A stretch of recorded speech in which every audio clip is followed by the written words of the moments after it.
To become self-motivated.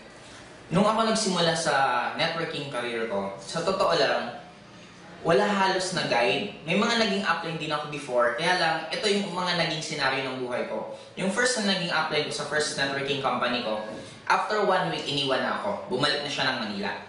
Yung second na upline ko sa networking career ko, after almost a week din, lumipat ng ibang kumpanya at nire-recruit ako. To cut the story short, sa naging networking career ko, wala talagang halos upline na naging nag-guide sa akin step by step. Ang mahirap kasi pag nag-network ang probinsya, normally, yung mga upline taga Manila, yung mag-guide taga Manila. Kaya kailangan ko mag-step up sa sarili ko. Nung time na mga nane-negative ako, at wala akong pwedeng upline na pagsumbungan, hindi naman pwedeng magsumbong din sa downline ko, kasi baka ma-negative din downline ko. Ang ginagawa ko ngayon, pumunta ako ng internet shop, doon ako magta-type ng inspirational song, mga movies na magaganda, or magagandang bahay, magagandang sasakyan. Yun ang pinapanood ko kasi nai-inspire ako noon.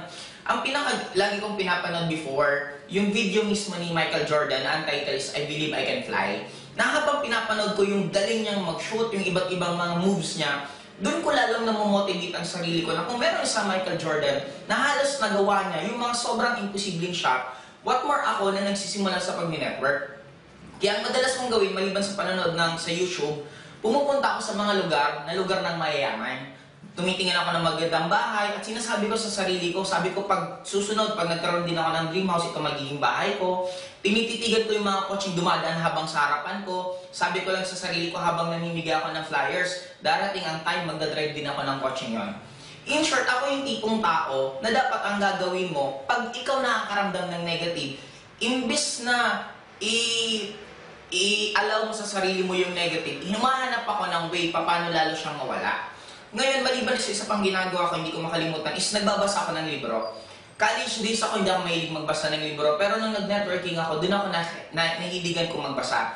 Guys, take note, ang pagbabasa ng libro, nakaka-motivate, but depende kung anong binabasa nyo. Ako, isasuggest ko sa inyo mga libro ni Robert Kiyosaki, ni Donald Trump, or mga successful na tao, meron tinatawag na buhay nila or bibliography, na yun ang basahin nyo. Doon nyo makikita na lahat ng tao na naging successful is meron din silang downfall. The difference lang ng naging successful at naging failure, yung naging successful, dumating sila sa failures nila pero ginawa nila ng paraan yun para lalo sila umangat. Sabi ko nga ito yan fail. Marami sa atin ayaw natin ang word na to. Pero ang term ko dito is first attempt in learning. Ibig sabihin, part ng success mo ang fail. Kaya sa mga lahat nandito, ang importante, pag nagkakaramdam ituloy-tuloy mo yan, yun ang magiging reason para ka maging successful.